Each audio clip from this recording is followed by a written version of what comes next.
Hola, ¿qué tal? Muy buenos días, bienvenidas y bienvenidos a una emisión más de nuestro Café Tecnopedagógico. Hoy tenemos el tema la intermodalidad educativa y su aplicación en el diseño de planes de continuidad académica y nos acompaña nuestro experto invitado, el doctor Alexandro Escudero Naón, a quien damos la más cordial bienvenida y del cual me voy a permitir leer su semblanza antes de darle la palabra para esta charla de café. No omito recordarles que es muy importante su participación, así que vamos a estar recibiendo a lo largo de la charla sus preguntas, sus comentarios, sus sugerencias y les invitamos a ser participantes activos en este proceso tecnopedagógico. El doctor Alexandro Escudero Naón es doctor en educación por la Universidad de Barcelona, España. Pertenece al Sistema Nacional de Investigadores en el nivel 1 del Consejo Nacional de Ciencia y Tecnología en México, CONACYT. Es profesor investigador de tiempo completo de la Facultad de Informática de la Universidad Autónoma de Querétaro. Coordina el doctorado en tecnología educativa en esta universidad y dirige el proyecto Transdigital, que es una iniciativa ciudadana para la difusión de la ciencia con 3 líneas de trabajo: una revista científica transdigital, congreso virtual transdigital y editorial electrónica transdigital. Coordina el Comité de Educación Transdigital de la Red LATE México, que es una red temática de CONACYT, y forma parte del Cuerpo Académico Consolidado Innovación Educativa y Tecnología de la Secretaría de Educación Pública de México. Es miembro titular del Consejo Mexicano de Investigación Educativa, COMIE, desde el año 2015. Pues, doctor Alexandro, un placer y un honor contar con tu presencia y pues el escenario del Café Tecnopedagógico es tuyo. Muchas gracias, Elvia, gracias por la invitación a las autoridades de SOMESE y pues muy buenos días, colegas. Muchas gracias por atender esta breve charla que vamos a hacer y sobre la que yo quisiera desarrollar una idea que es teórica, es conceptual, pero ya tiene una aplicación. Entonces quizá esto les llame la atención sobre cómo un concepto emergente se puede ir aplicando en distintos ámbitos. Entonces, yo voy a empezar a charlar con ustedes. Miren, me he servido mi cafecito ya también. Espero que tengan su cafecito tecnopedagógico y les voy a presentar, bueno, pues intermodalidad educativa. Yo creo que vale la pena poner atención en el prefijo, ¿verdad? Porque vean que este prefijo va a superar un prefijo que ahorita está vigente o ya no, ¿verdad? Que es la multimodalidad, ¿no? Que fue una fase de nuestro desarrollo de tecnología educativa. Pero bueno, sin más, yo les propongo que veamos 4 puntos muy sencillos, muy rápido, porque me interesa más leerles, escucharles. Quisiera decirles los antecedentes del concepto intermodalidad, cómo se formuló, ¿verdad? Hay un método ahí para formular el concepto, la estrategia que creemos que puede ayudar a que se vaya implementando la educación formal y qué expectativas tenemos hasta el día de hoy. Y bueno, pues esto va muy, muy sencillo. Miren, yo de esto puedo hablar como todos ustedes, como todas ustedes. Todos somos profesores, maestros, y a todos nos cayó encima una pandemia inédita en la medida de que dentro de la globalización no había habido efectos tan generalizados, ¿verdad? Por pandemia. En ese sentido es inédita. Ha habido otras pandemias, pero dentro del proceso de globalización tan maduro, no había habido una pandemia con efectos generalizados. Lo que parece que cada día queda más claro es que lo que logramos hacer los profesores con muy buena voluntad, con mucha creatividad, con mucha responsabilidad, fue docencia remota de emergencia. O sea, como no había planes de continuidad educativa, o sea, planes estratégicos contra una contingencia, en este caso sanitaria, las instituciones, las autoridades educativas, lo que dijeron fue: profesores, profesoras, continúen como puedan con sus clases, los dejamos a merced de su creatividad, de su responsabilidad, de su dinero, de sus computadoras, en su casa, arréglenselas como puedan, vaya. Eso es la docencia remota de emergencia. Es una reacción rápida, creativa, basada en la responsabilidad de cada persona, pero que como en este caso, si se extiende tanto tiempo, provoca fatiga, provoca incertidumbre, provoca que la gente empiece a sentir animadversión por la tecnología digital en lugar de adoptarla dentro de sus procesos educativos. Entonces, miren, es curioso que no haya en nuestras autoridades una preocupación por tener planes de continuidad ante contingencias. Si ustedes recordarán que en el 2009 ya tuvimos un brote de pandemia, que se agotó meses después, que resultó que terminó meses después, pero ya tuvimos este brote relativamente hace poco. Ahora, México, en Latinoamérica en general, pero México en particular, diariamente tiene muchos factores que amenazan su educación. Vamos a mencionar solo los ambientales, ¿no? Por ejemplo, la mala calidad del aire, ¿verdad? En los naturales, bueno, pues terremotos, ya lo ven. Eso puede suceder en cualquier lugar, pero en México ha sucedido mucho. Las lluvias torrenciales, ¿verdad? Las inundaciones. En los sociales, bueno, pues la inseguridad pública, que no parece que se esté resolviendo el problema. Y en los laborales, cuando toman las calles, los mítines, todos estos factores amenazan diariamente a a la educación regular. Entonces la pregunta es, ¿por qué hemos sido tan negligentes como comunidad educativa si hay muchas amenazas a la educación? Entonces, la docencia remota de emergencia, si se pudiera definir rápidamente, es una persona reaccionando con lo que tiene a la mano, con sus habilidades, con su nivel de expertise, ¿verdad? Ante el problema de que haya una contingencia que amenace la educación. Sin embargo, el plan de continuidad académica o educativa es una propuesta institucional hecha con la comunidad educativa. En este sentido, es un proceso amplio, profundo de consulta, de registro, de organización, de aclarar las perspectivas, ¿no? Los deseos de la institución, de valorar los recursos que tienen o cuáles necesitan, de tener orientaciones educativas para enseñar, para aprender y para evaluarnos también los profes durante las contingencias, requerimos ponernos de acuerdo. Entonces, un plan de continuidad sí es un documento estratégico emanado de una institución que se anticipa a cualquier tipo de contingencia. Lo curioso de estos planes es que también se tienen que hacer simulacros con ellos una vez que estén hechos. Así como los planes de contingencia de seguridad civil, por ejemplo, ¿no? Que cuando nos hacen, ¿verdad?, salir de las aulas simulando un terremoto, simulando un incendio. De esa manera, un plan de continuidad académica también tendría que tener un comité que se activa en emergencia. Ese comité debe capacitar a las personas, ese comité debe fechar simulacros para irnos a casa y trabajar a distancia, pero evaluar cómo estamos haciendo las cosas. Por supuesto, lo más importante es que las instituciones deben tener orientaciones escritas, claras, sobre cuando estemos en contingencia, cómo vamos a enseñar, cómo vamos a aprender y cómo nos vamos a evaluar. Porque eso es sustantivamente diferente a cómo lo hacemos diariamente. Bueno, miren, aquí va la primera formulación. Todos estos son los antecedentes de cómo surge el tema del concepto de intermodalidad, ¿eh? Aquí va la primera formulación. Ojalá ustedes ahí me ayuden a responder. Nos dimos cuenta desde marzo del 2020, a través de ANUYES, de COMIE, de la Red LATE, que son organismos especializados en tecnología educativa, en investigación educativa, nos dimos cuenta que muy pocas universidades, ahora me voy a centrar en las universidades, por favor, muy pocas universidades tenían planes de continuidad educativa, ¿sí? Y las que decían tenerlo no era del dominio público el documento. O sea que uno confiaba en que existía el plan de continuidad, pero fueron de las 200 y tantas universidades asociadas a NUYES, dijeron tener planes solo 12.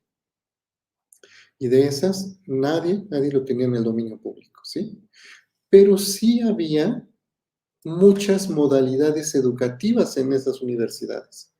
O sea, las universidades y también ahora ya algunos bachilleratos empiezan a presumir que tienen modalidades educativas, ¿sí? Por ejemplo, la presencial, ¿verdad? Tradicional. Hay unas que dicen, nosotros tenemos algunos programas virtuales, otros a distancia, otros mixtos, y otros empiezan a nombrar de unas maneras curiosas estas propuestas. La formulación es la siguiente. ¿Por qué si había esas otras modalidades, de todos modos no pudimos organizar, ¿verdad? Ni darle orden a toda la migración que hubo de lo presencial a lo virtual, a lo mixto, a la distancia? O sea, ¿por qué muchas modalidades no fue suficiente? Entonces allí ya aparece la primera formulación. La multimodalidad no es suficiente si queremos construir planes de continuidad ante cualquier contingencia, ¿verdad? Si ustedes se dan cuenta, esta es una argumentación, ¿verdad? Todavía habría que hacer una pregunta, responderla. Bueno, en pocas palabras, llevamos dos cosas claras. En la pandemia hicimos docencia remota de emergencia y aún teniendo muchas modalidades en las universidades, no fue suficiente. Colapsó. La gente no sabía qué hacer, los profes no sabían cómo evaluar, faltaron recursos, ¿verdad? No supimos trabajar colegiadamente. Luego, poco a poco, fuimos haciendo cosas interesantes, pero el desgaste, no sé si puede valorar eso, vaya. Ahí está la formulación. Esos son los antecedentes de la intermodalidad, ¿verdad? La multimodalidad no es suficiente. Entonces voy a pasar rápidamente por esto que es muy técnico. Miren, una vez que tenemos la formulación, dijimos, bueno, pues si la multimodalidad no es suficiente, ¿hay algo ahorita? ¿Hay algo que esté previendo ya eso? Pues ya se imaginarán ustedes que en marzo, abril, hasta junio, no había nada de literatura científica especializada que hablara sobre los desafíos de la educación ante la pandemia por COVID-19. Incluso aquí nuestra colega Elvia, que escribió un capítulo bien interesante en los estados de conocimiento de Comía, tuvo ese desafío de analizar, ¿verdad?, qué había sucedido, y ella misma nos lo decía en las reuniones. Pues es que hay poquito, es que apenas están mandando a publicar esto, apenas está en revisión por pares. O sea, en la revisión sistemática de la literatura nos dimos cuenta que no se había escrito mucho. Lo que se había escrito eran más como las experiencias por las que habían pasado las universidades. Habían algunos análisis basados en conceptos, ninguno estaba proponiendo un concepto nuevo. El tema de los conceptos es que es como ponerse gafas para ver algo, ¿no? Entonces no había un concepto que nos permitiera responder por qué si hay tantas modalidades educativas, estas modalidades que prometen, por ejemplo, la virtual, que promete una matriculación amplia de personas, el autoestudio, ¿verdad? Un nuevo estudio dirigido. ¿Por qué? De todos modos, tuvimos estos efectos educativos. Luego tuvimos que hacer una cartografía conceptual. Esto quiere decir que tras la revisión sistemática, donde obtuvimos muy poco, dijimos, bueno, ¿qué conceptos hay allá afuera que puedan ayudarnos a crear, a criticar o a crear uno nuevo? Y en la cartografía conceptual, pues entonces sí encontramos, por ejemplo, que había planes en las universidades, pero eran planes de contingencia. O sea, planes para actuar frente a un sismo, frente a un incendio, ¿verdad? Frente a inundaciones.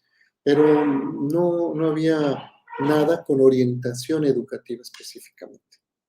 Tuvimos que hacer entonces un estudio comparado y hicimos una propuesta.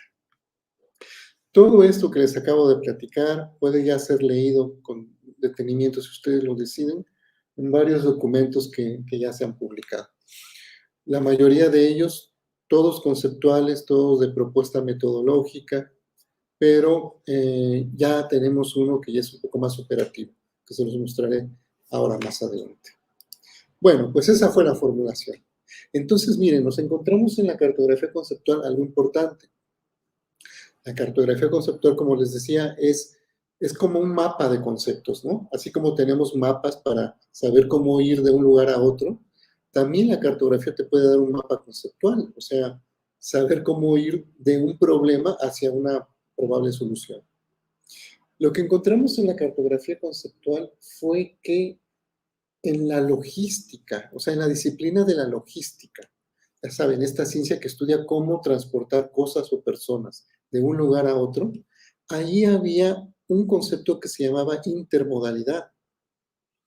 La logística ha avanzado mucho en la intermodalidad y lo que dice es, si tengo que llevar a una persona de un lugar a otro, productos de un lugar a otro, hay muchas opciones. Por ejemplo, puedo llevarlo por auto, por autobús, por tren, caminando, en bici, en avión, etc. Lo mejor es tener todas las opciones posibles, pero que tengan muchos puntos de unión. Porque si una de esas rutas colapsa, podemos pasar la carga o las personas, por ejemplo, de la carretera al tren rápidamente. ¿Sí? Aunque vaya en bici, si tiene un problema con la bici, que pueda subirse rápidamente a un autobús para seguir la ruta trazada y que llegue a su objetivo. Entonces, intermodalidad es un concepto que es del cuño logístico y está muy desarrollado. Esa metáfora nos ayudó para ver que en nuestra educación, aunque tenemos muchas modalidades, no hablan entre sí. O sea, una persona que se inscribe en una licenciatura, por ejemplo, de enfermería, y a la mitad de la carrera, si es una chica y decide embarazarse y dice, pues yo ya no quisiera ir a clases, porque es que ya me cuesta un poco de trabajo, no cabe la posibilidad de que pueda tomar esta misma licenciatura por una vía virtual, aunque exista la licenciatura virtual. O sea, el trámite administrativo, el trámite para las autoridades educativas es tan engorroso que es como si tuviéramos muchas modalidades paralelas, pero que no se hablan entre sí. Bueno, pues ya se imaginarán ustedes que una aplicación educativa es pensar como los logísticos. Si ya tenemos mucho dentro de nuestras instituciones, ¿por qué no acaso es el momento de empezar a hacer que hablen estas modalidades entre sí? Que, por ejemplo, si un chico quiere empezar a estudiar presencialmente, pero tiene un accidente y queda enyesado por medio año, pueda seguir estudiando en otra modalidad y volver a lo presencial cuando lo decida, sin que esto afecte nada, sin que lo administrativo no sepulte esas oportunidades, ¿verdad? Bueno, sí hay mucho en las universidades, sí hay mucho en las instituciones educativas, pero todavía falta esta inteligencia que conecte los puntos. Ese sería un valor de la intermodalidad, o sea, no queremos muchas cosas nada más, queremos que haya vasos comunicantes entre ellas. De ahí el prefijo inter, nos ayuda muchísimo. Hasta ahora ya vamos a entrar a la estrategia, ¿eh? Ya vamos más allá de la mitad de la charla. Miren, ya estamos en la estrategia. Hasta ahora, estos han sido los problemas para empezar a desarrollar la intermodalidad educativa. La conceptualización.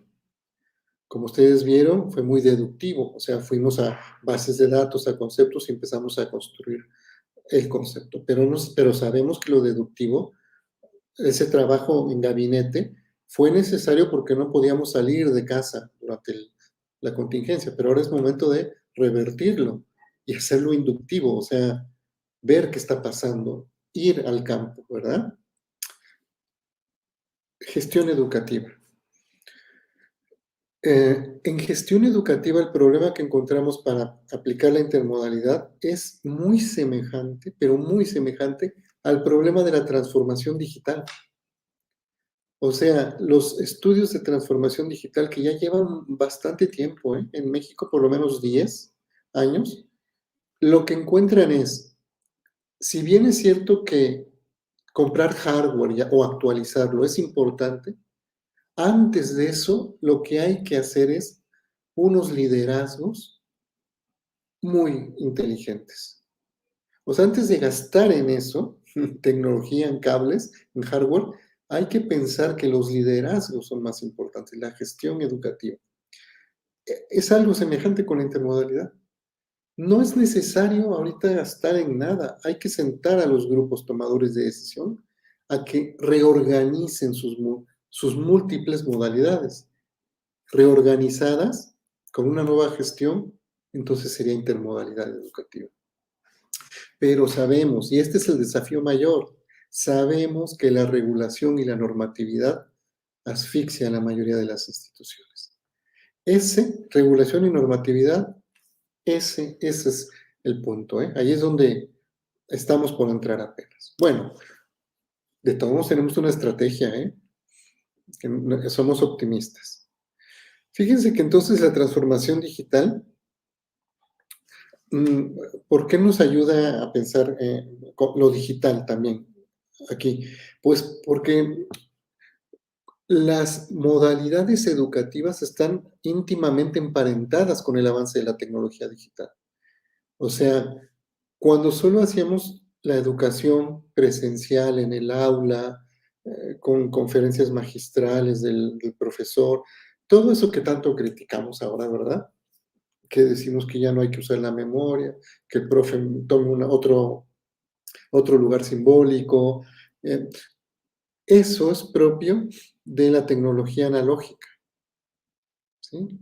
Cuando apenas estaba apareciendo la tecnología digital, teníamos solo una modalidad que ni siquiera reflexionábamos que hubiera otras modalidades, ¿sí? Y con esto quiero decir, en el siglo pasado, la década de los 60, ¿verdad? Hasta ahí todavía había que ir a la escuela para ganar una certificación oficial.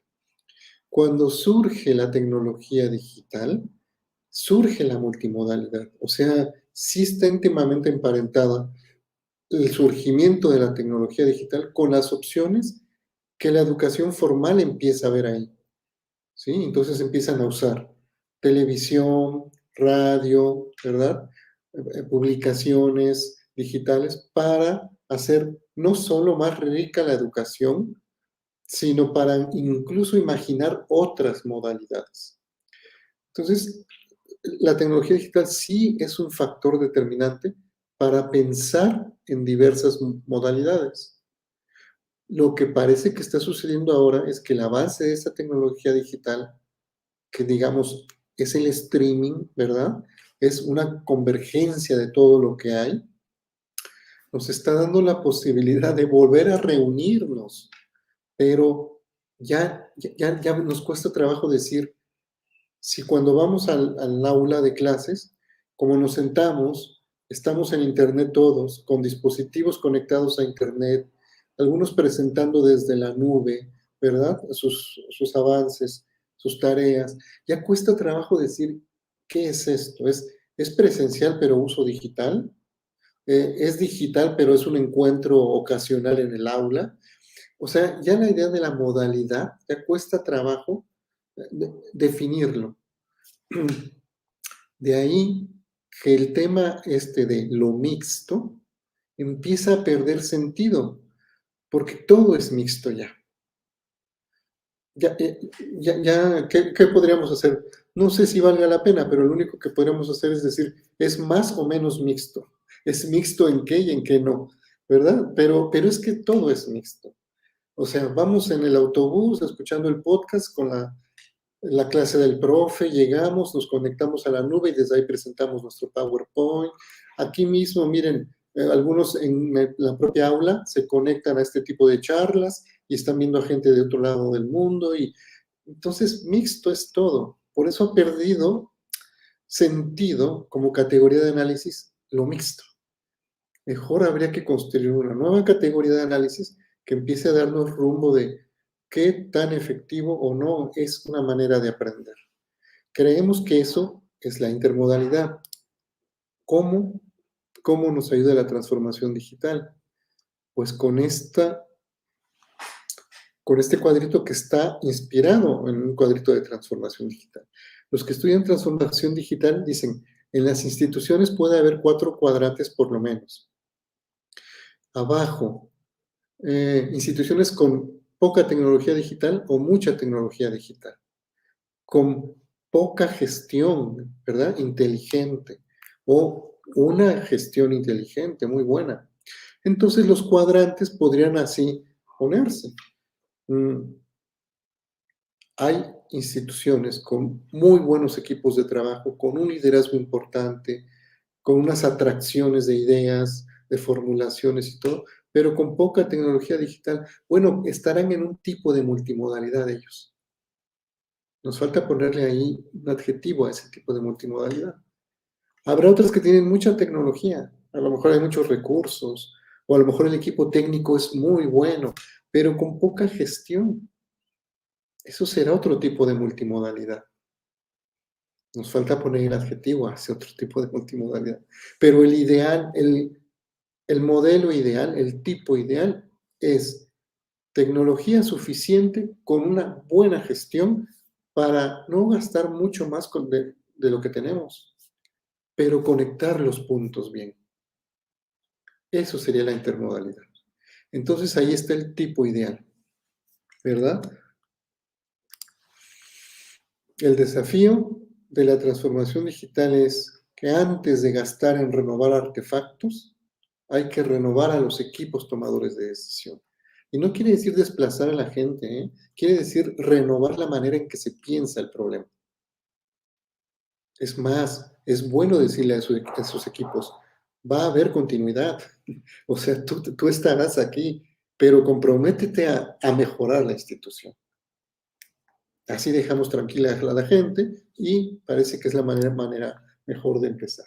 Voy a terminar con la estrategia.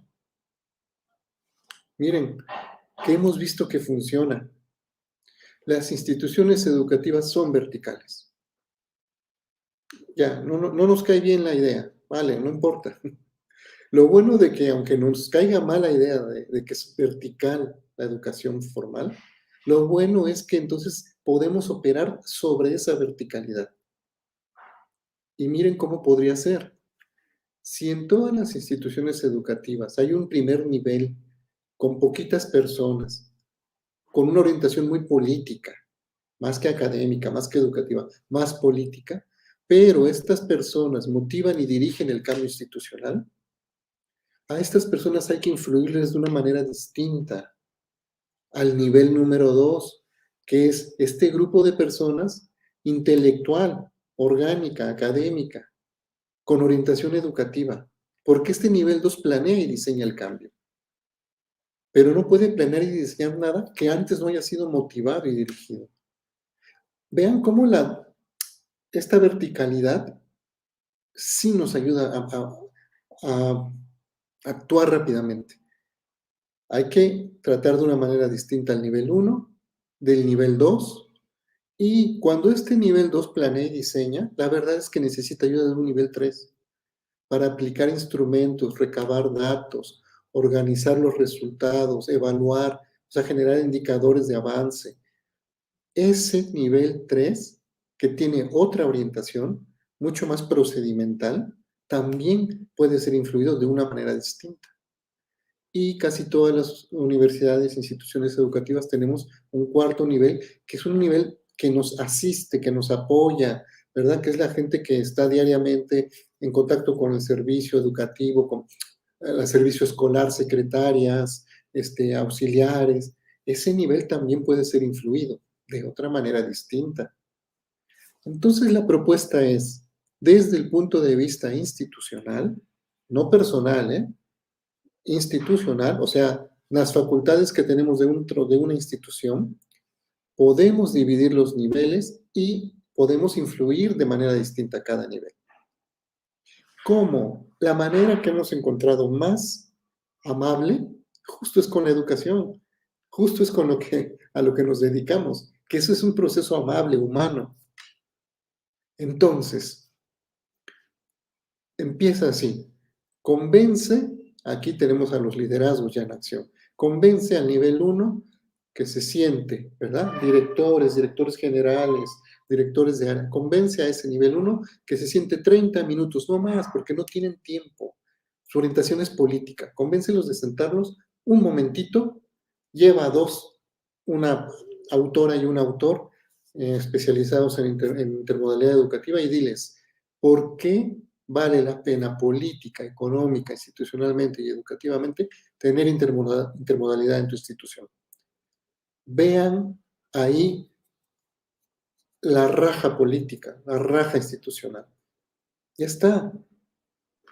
Miren, puede sonar crudo, puede sonar descarnado, pero si queremos motivar la transformación, así tenemos que decirle a cada nivel qué es lo que le interesa, ofrecérselos y a cambio que nos ayuden a avanzar en intermodalidad.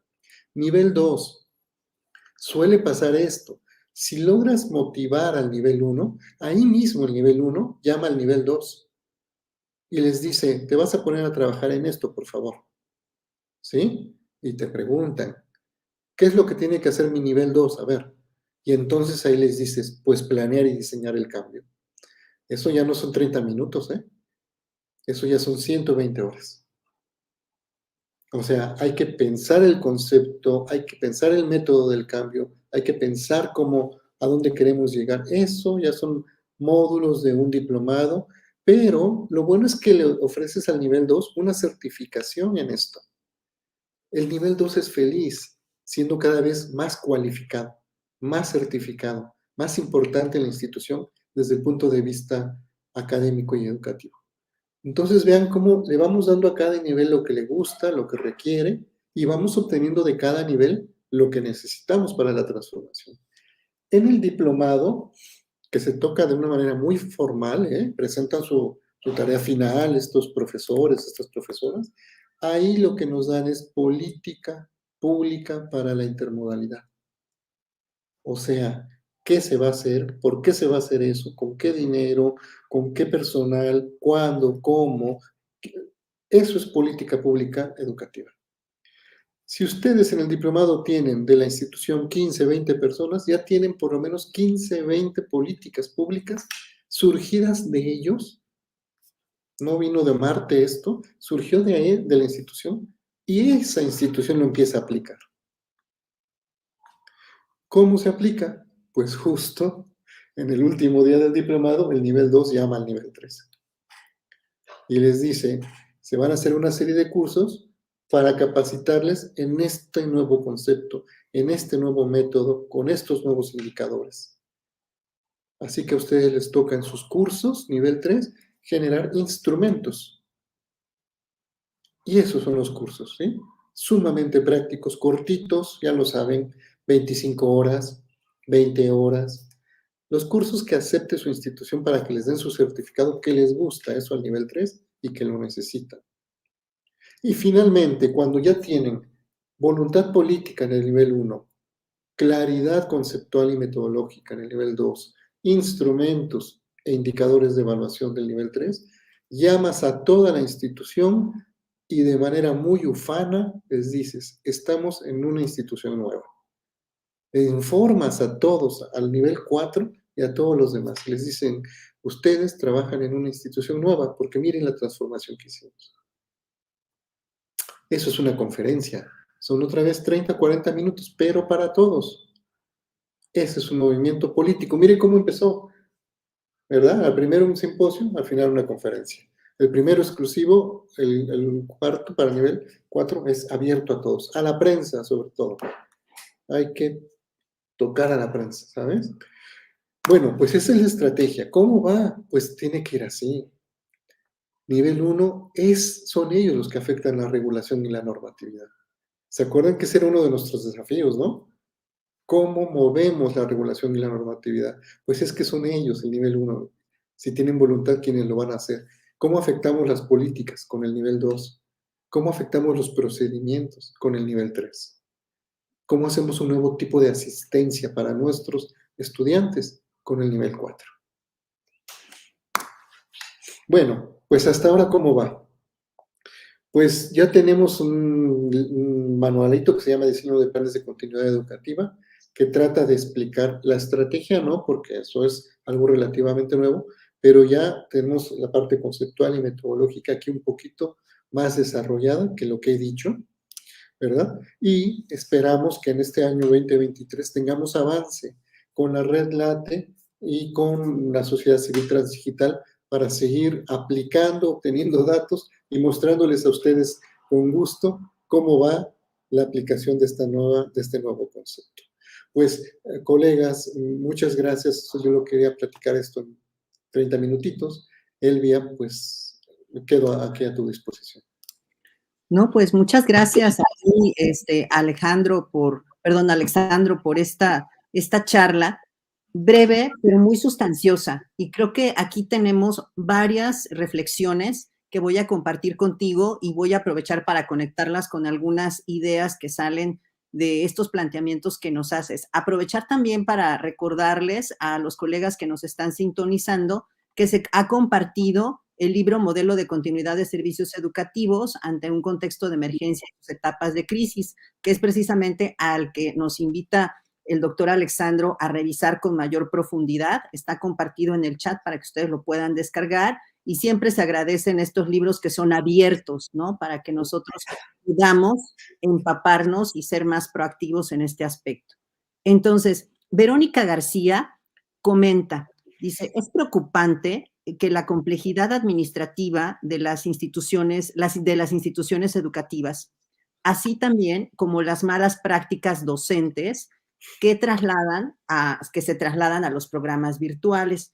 Yo ahí te preguntaría, ¿qué tiene que ver esta preocupación de Verónica? O sea, si bien la complejidad administrativa ya lo tocaste en la conferencia, ¿cuál sería el rol de estas prácticas docentes que ella, por ejemplo, intitula o adjetiviza como malas? ¿Cómo tienen que ver estos con la intermodalidad? Sí, muchas gracias. Gracias, Vero, por esta reflexión. Creo que sí vale la pena tomarse unos segunditos para recordar que la burocracia educativa es inherente a la idea de que el Estado debe educar a su sociedad.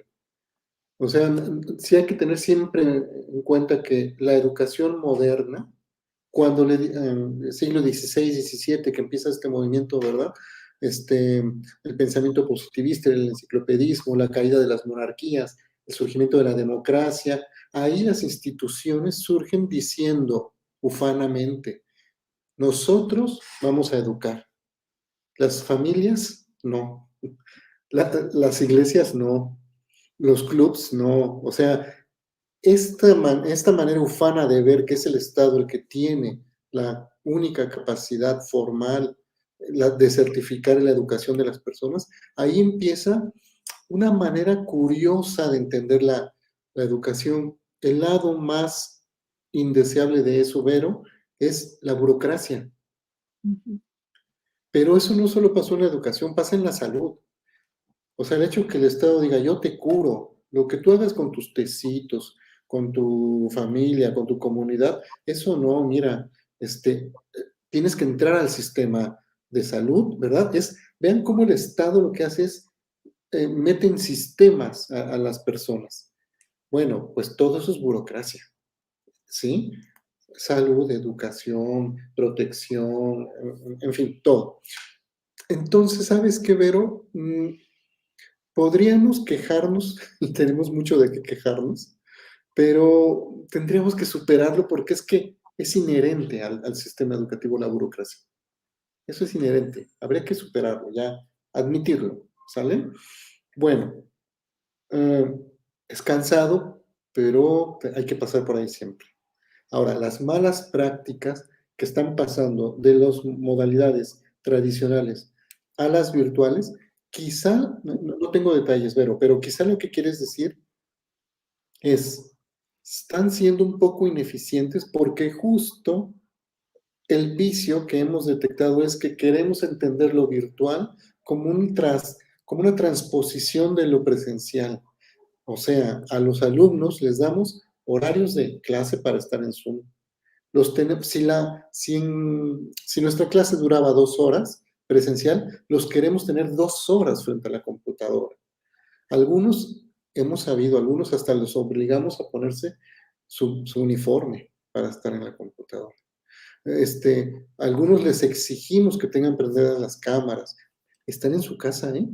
En un lugar íntimo y queremos les exigimos que abran la intimidad, ¿verdad? Entonces, a lo mejor eso es lo que quieres decir, Vero, que hay muchas cosas entre ridículas, absurdas, un poquito inadecuadas que estamos tomando de lo presencial para llevarlo a lo virtual. Y yo estoy de acuerdo contigo. Todo eso hay que registrarlo. Entonces, una manera buena de registrarlo es con los planes de continuidad educativa. O sea, si le pudiéramos decir a ti como profesora, mire, profesora Vero, usted cuando los tenga reunidos en el salón de clases, claro que les puede pedir que estén atendiendo a la presentación, claro que les puede pedir que mantengan la atención en los cuadernos, en el dispositivo, pero si por cualquier cosa están en casa, no les obligue a tener su cámara prendida porque pueden estar sucediendo cosas en ese lugar como violencia de género y va a hacer sentir peor a la chica o al chico. A lo mejor esa orientación educativa ayuda mucho a todos a sentirnos mejor. Profesora Vero, no olvide grabar su clase, por si el chico o la chica tiene que salir, bueno, que no tenga un pretexto para no decir que no está la clase a disposición. Esas orientaciones, la verdad, llegaron muy tarde, ¿eh? Y muy desordenadas. ¿Cuál es nuestra oportunidad, Vero? Que ahora que nos estamos reincorporando, lo primero que hagamos es, señores autoridades, señoras autoridades de esta institución, queremos un plan de continuidad. Eso es lo que sí podemos sacar de bueno, ¿sabes? Yo creo que es eso, Elvia.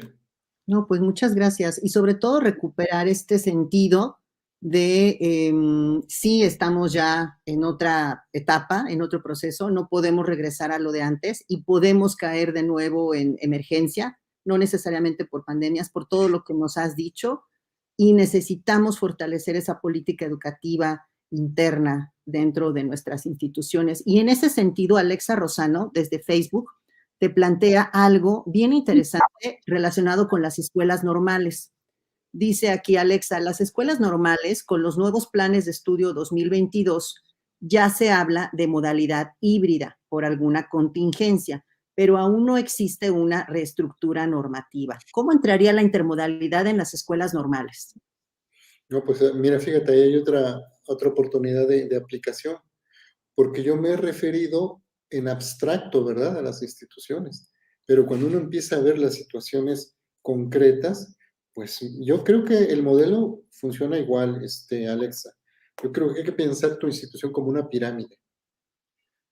Quienes pidieron esta modalidad híbrida fueron los niveles superiores. O sea, fue vertical esto. Aunque los niveles inferiores sintamos que así ha sido adecuado, no tenemos capacidad de emitir esa indicación. Fueron los niveles superiores quienes dijeron, ahora háganlo híbrido. Bueno, pues con algún liderazgo hay que pedirle a esos niveles superiores, sí, pero necesitamos que se transformen ciertas cosas normativamente. Vemos que la mejor estrategia es con un proceso educativo. O sea, al nivel 1 no le dices que los vas a capacitar, por supuesto que no. A ellos les dices, queremos entregarles resultados de lo que pasó en estos 2 años. Y entonces 2 personalidades hablan con esos niveles y en 30 minutos les dicen, esto pasó bueno, esto pasó malo. Entre las cosas que vemos que sigue estando ahí malas es la normatividad. Si no desactivan eso y hacen una nueva normatividad, todo lo bueno que hicieron tus profesoras, todo lo bueno que hicieron tus alumnos, no va a tomar, no va a brillar. Y lo que queremos es que las normales brillen. Entonces, fíjate que ese es liderazgo, este es un discurso muy político para el nivel 1. Una vez logrado eso, vas a ver que todo cae como en cascada. El nivel 2 es muy comprometido, es muy capaz, tiene cualificaciones, sabe hacer política pública, solo que requiere la indicación, ¿sabes? Entonces, creo que es la misma estrategia, Alexa. Ahí necesitan encontrar su liderazgo ustedes.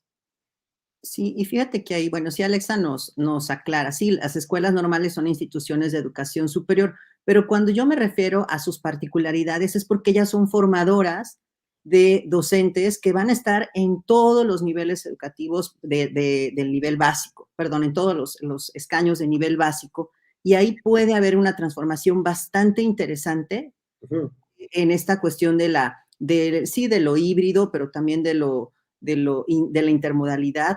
Y aquí, respecto también a esta política educativa, Jorge Landa Verte Trejo, desde YouTube, te pregunta, ¿cómo incide entonces esta propuesta de intermodalidad educativa en la política educativa nacional? ¿Qué incidencia han tenido, Alexandro, a nivel nacional con este planteamiento?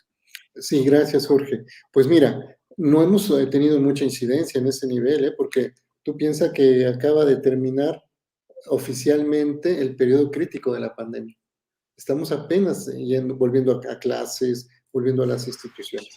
Lo que sí hemos logrado es llamar la atención sobre el tema y a través de Red Late, Transdigital, quizá en breve con IE, hemos podido poner el concepto en los circuitos académicos. Es un principio, es el principio que teníamos porque estábamos confinados.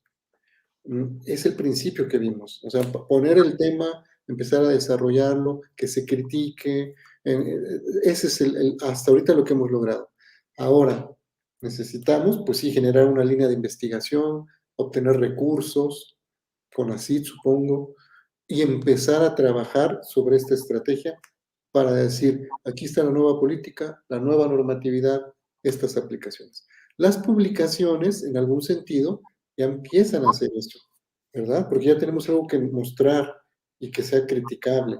Sí, Jorge, hasta ahí vamos, ¿eh? Pero la estrategia ya, yo creo que cada día se afina más.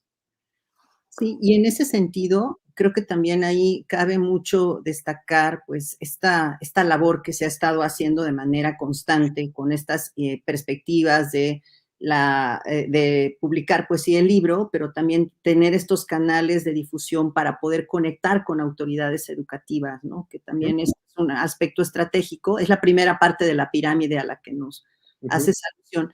Y José Cruz Morán nos hace ahí una aclaración respecto a esta parte de burocracia educativa.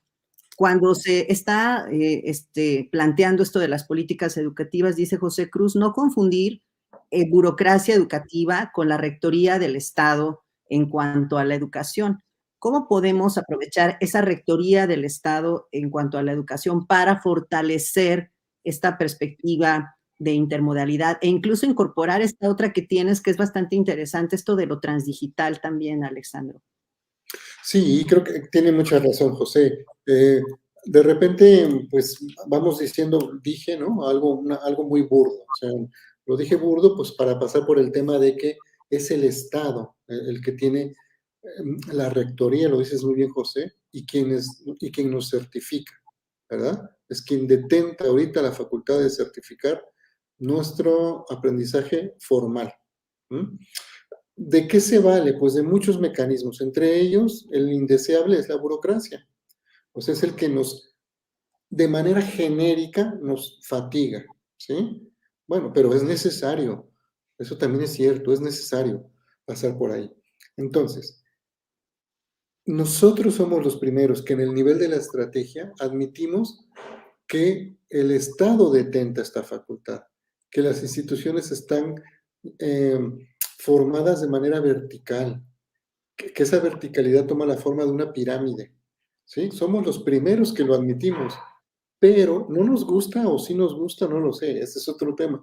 Pero una vez conocida cómo está el esqueleto de todo esto, entonces podemos operar sobre ese mismo esqueleto rápidamente, porque hemos visto lo contrario. Hemos visto propuestas que dicen, vamos a, por ejemplo, algo muy común para no sonar tan abstracto, la perspectiva de género. Eso es importantísimo que entre y que se consolide en las instituciones educativas. Pero hemos visto más modelos de capacitación abierta, o sea, cursos a todos. Pasan miles de personas por ahí. Claro, pero es que como no está pensado cuál es la facultad institucional de cada persona, No puedes tener a los políticos de alto nivel sentados 40 horas en un curso. Aunque ellos quisieran, aunque tuvieran toda la voluntad, no tienen el tiempo. Ellos necesitan una manera distinta de ser influidos. Hay otros que sí tenemos 40 horas dispuestas para estudiar eso, pero no tomamos decisión en nuestras instituciones. Entonces, esto, José, tú lo tienes más claro, yo creo. Hay una rectoría, la rectoría tiene flujos de información y de indicaciones, se vale también de la burocracia. Bueno, pues nosotros creemos que hay que montarnos en todo eso que existe, sin pelearnos con eso que existe, ¿verdad? Y entonces aprovechamos lo que cada nivel quiere, le damos lo que cada nivel quiere. Bueno, muchas gracias, Elvia, por preguntar sobre Transdigital. Hasta ahorita hemos hablado de la educación formal, pero hay un fenómeno inconfesado a veces, y es todas las personas estamos aprendiendo muchas cosas por vías no formales.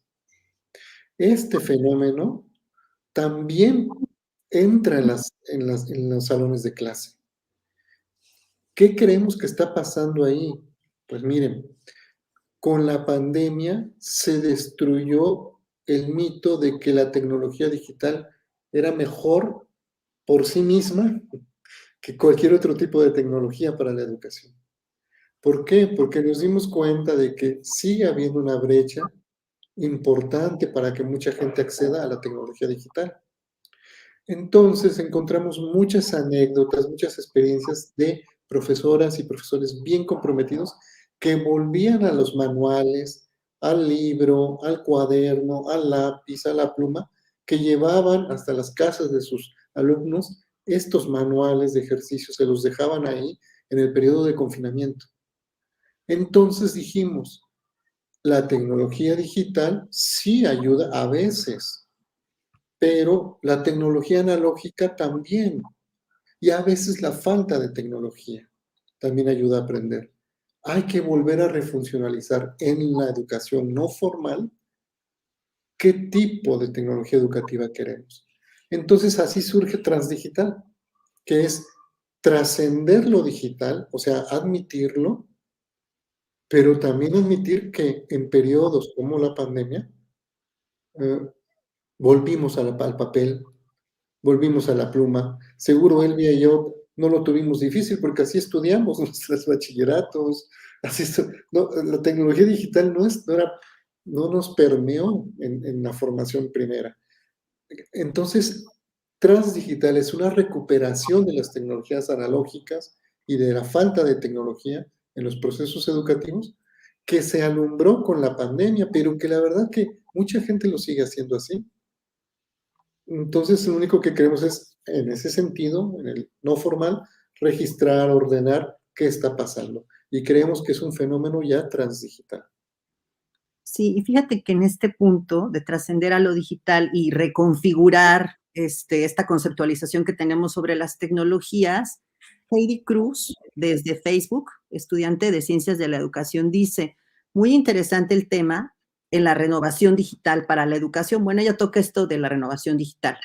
Dice, es importante que se empiece a cambiar la idea sobre las tecnologías, ya que en la pandemia pues se hicieron más amplias en la educación, pero también en la vida social, y hubo muchas complicaciones para todos, porque no todos podíamos manejarlas de igual manera.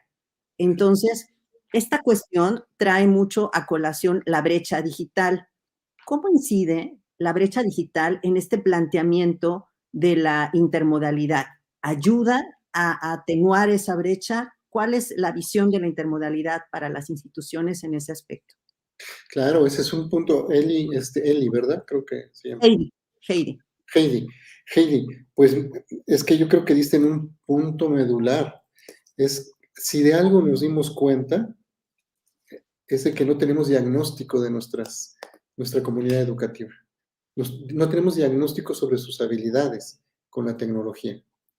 Entonces, fíjate lo que nos empiezan a decir ahora muchos profes.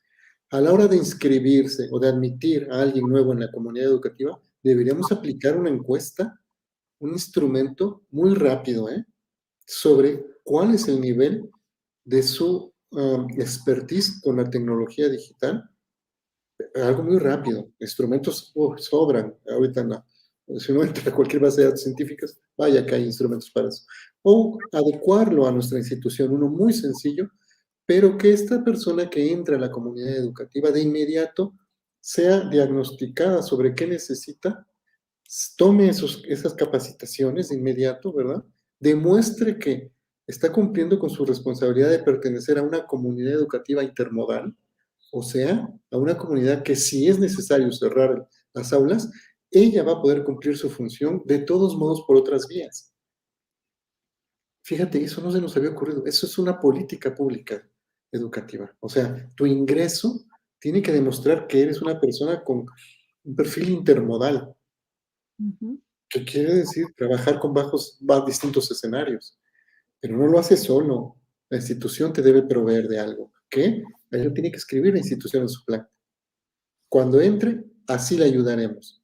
Cuando tengamos una contingencia, así le ayudaremos. ¿Cómo? Pues mira, hay unos programas que creo que fueron muy exitosos de entrega de computadoras viejitas cuando ya las dejas de usar, pero que sí pueden servir para efectos básicos, pero sí pueden servir.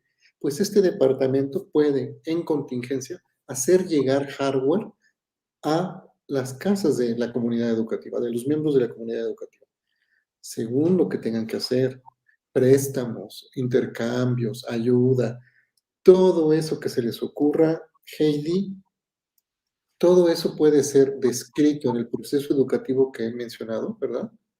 O sea, si bien en el simposio no, pero en el diplomado, estos personajes con mucha cualidad pueden empezar a hacer una lista de políticas educativas, decir cómo se van a aplicar, cuánto dinero requieren, saber si van bien o no.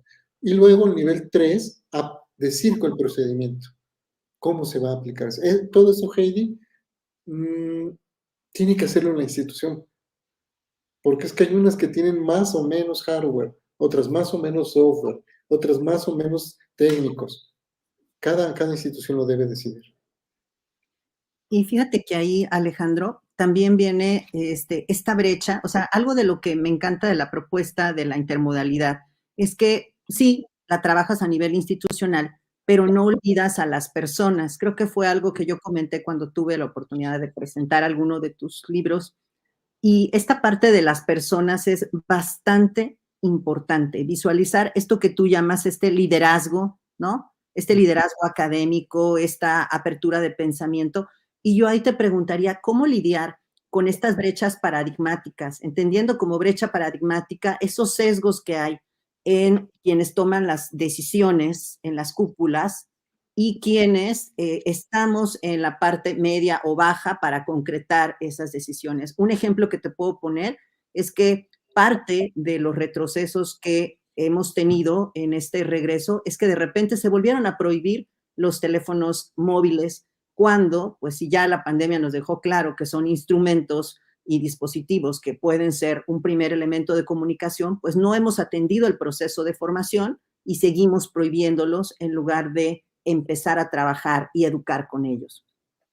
Sí, sí, Elvia, está súper interesante. Ahí entramos al tema de la autoridad y de los autorizados.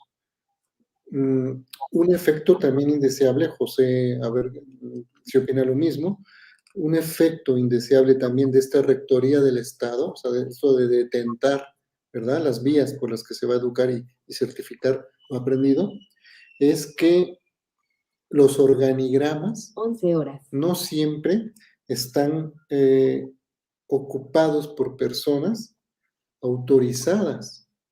Son autoridades, pero a veces la comunidad educativa dice, pues quién sabe por qué está ahí en la dirección de no sé qué, ¿sabes? Pero eso es propio de la idea de cómo estamos pensando la educación formal. Como hemos visto que se está resolviendo es convencer a las instituciones educativas de que para hacer un plan de continuidad educativa es necesario un comité de continuidad. O sea, un grupo de personas que echen a andar y que digan, estamos en pandemia, por ejemplo, nos vamos a casa, activamos el plan de continuidad. Este es un grupo, es un comité. Un comité, por definición, es plural y debería admitir a las autoridades como a los que no son autoridad, pero están autorizados. Ahí entran los liderazgos. Ahí es donde tienen la oportunidad de liderazgo de sentarse en un ambiente amable y decir, está bien, ustedes son autoridad, pero nosotros sabemos de tecnología educativa y queremos estar aquí. Y la comunidad educativa quiere que estemos aquí. El comité de continuidad funge entonces como esta contraparte que ayuda también a asesorar en la política. Y dice, cuando volvamos a clases, oigan, pues miren, sugerimos que se toque de otra manera el tema del celular. Uh-huh. Y en ese aspecto, fíjate que la planeación y diseño, que emana también como parte de esta estrategia y del comité de continuidad, tiene mucho que ver con alguna pregunta que hace Marta Patricia. Bueno, no es pregunta, es una afirmación de algo que dijo Verónica. Marta Patricia García Morales en YouTube comenta, dice, la etapa fundamental y crucial es la de la planeación y el diseño, porque es ahí el dilema como parte de esta estrategia que tú propones. La planeación y diseño implica una verdadera innovación.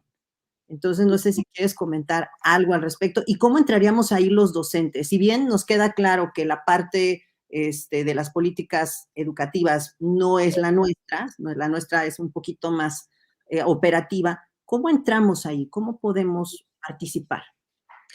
Sí, pues mira, lo voy a decir de una manera un poquito brusca, frontal.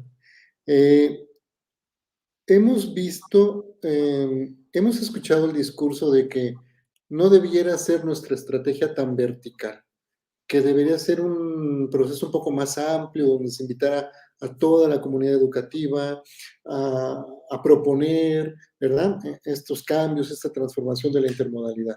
Y eso está bien, eso está bien, eso es un discurso que a las instituciones educativas nos gusta, lo creemos deseable, lo queremos encarnar en nuestras alumnas y alumnos, ¿verdad? El problema es este. La estrategia está mirando las facultades que tiene cada persona en tanto funcionario, o sea, en tanto facultado y responsable de unas tareas. No mira la estrategia si a la gente le gusta el tema, si tiene tiempo de escuchar el tema, si quiere proponer algo o no. ¿No? Sí se pueden hacer, por eso el nivel 4, ¿verdad? En ese nivel 4 ponemos conferencias. O sea, como son informativas estas conferencias, se pueden hacer una serie un ciclo de conferencias para hablar, para que la gente se exprese, que es importante, registrar lo que dicen. Pero vamos a ser claros, en el organigrama, lo que se diga ahí no va a tener un efecto hasta que no pase al nivel 1. Uh-huh. O sea, sí se puede hacer este movimiento de consulta amplia, pero quien sigue tomando la decisión es el nivel 1. No desechamos esta segunda opción, consulta amplia, profunda, pero no hay que olvidar la primera, es que la primera es la que está dando resultados. Entonces, yo creo que Marta Patricia, a ver si respondí. Diseñar y planear, sí, es lo importante en la estrategia vertical. Claro, porque es que de ahí empieza todo.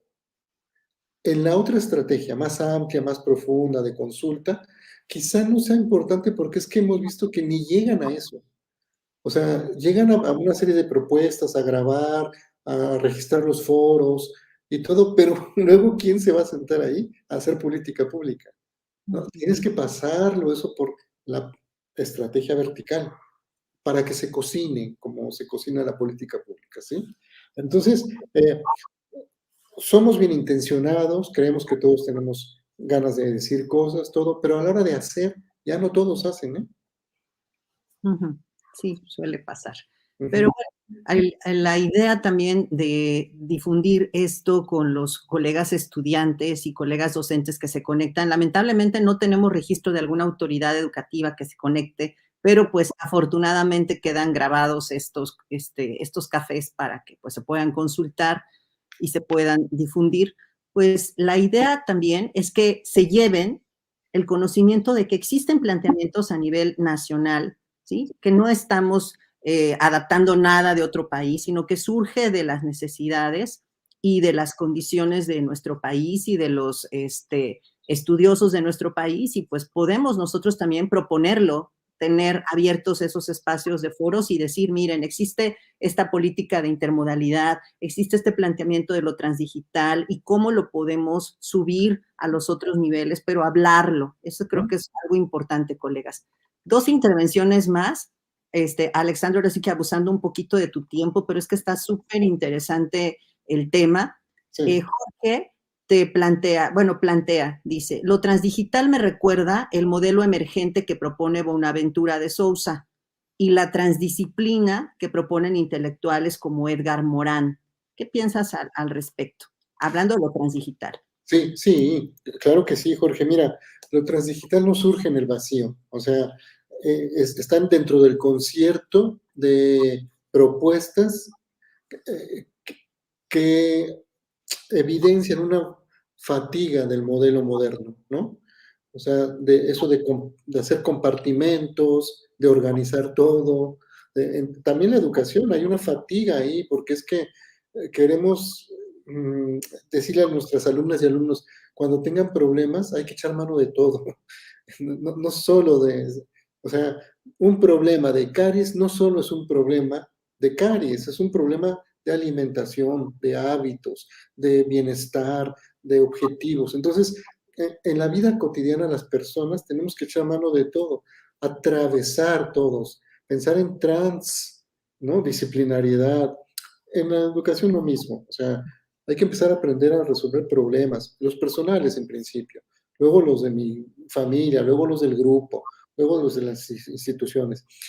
Transdigital se suma a este concierto de pensamiento que dice, ha declinado el pensamiento moderno, el posmoderno nos prometió muchas cosas, pero no maneras de concluir, de concretar nada.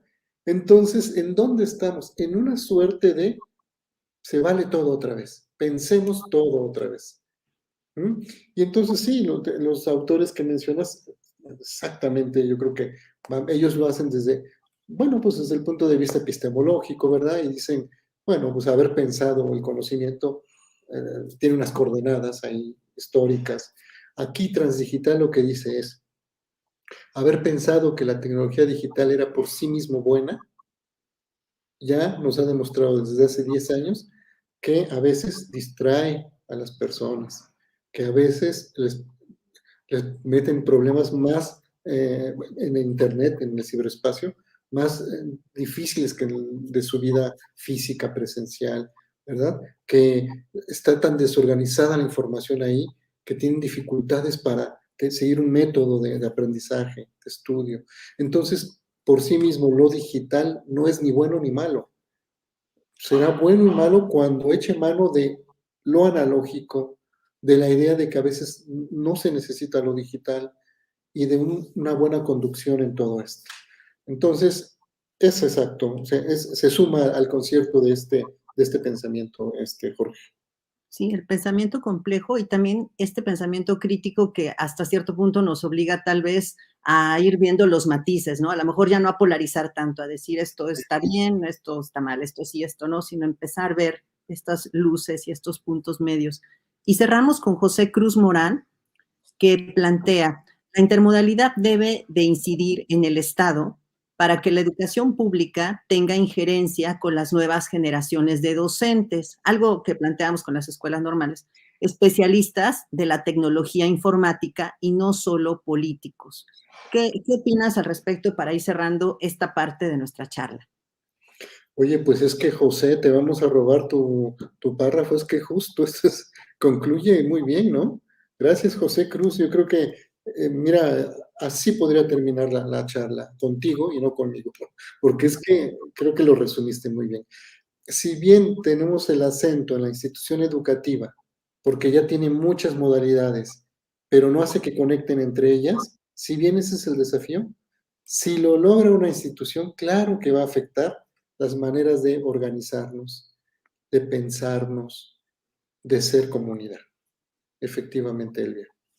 Y creo que con esta parte de hacer comunidad, pues te seguimos invitando a formar parte de nuestra comunidad del Café Tecnopedagógico, agradecerte nuevamente pues tus atenciones y el compartir con nosotros pues todas estas pues perspectivas y conceptos que vienen muy ad hoc a lo que necesitamos cambiar y replantear como educadores. Y pues invitarte a nuestros próximos cafés, ojalá y nos pueda seguir acompañando, porque Alexandro es pues muy prolífico en varias cosas, tiene muchísimas cuestiones de las que nos podría platicar en varios cafés y pues hay que aprovecharte, Alexandro. Pues nada, gracias colegas, gracias Elvia, muchas gracias a las autoridades de SOMESE. Bueno, pues muchas gracias a nuestros participantes también en los diferentes chats. Les invitamos a que en el próximo mes nos estén sintonizando. Tenemos 2 emisiones bastante interesantes. Les adelanto, algunas de ellas tienen que ver con inteligencia artificial y vamos también a explorar esta parte de la cultura digital, pero con otros términos así, yéndonos al más allá, ¿no?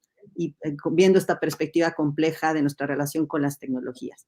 Y bueno, estén al pendientes de nuestros próximos cafés. Excelente día y no olviden, o más bien recuerden, que la vida es aprendizaje y el aprendizaje es vida. Hasta entonces.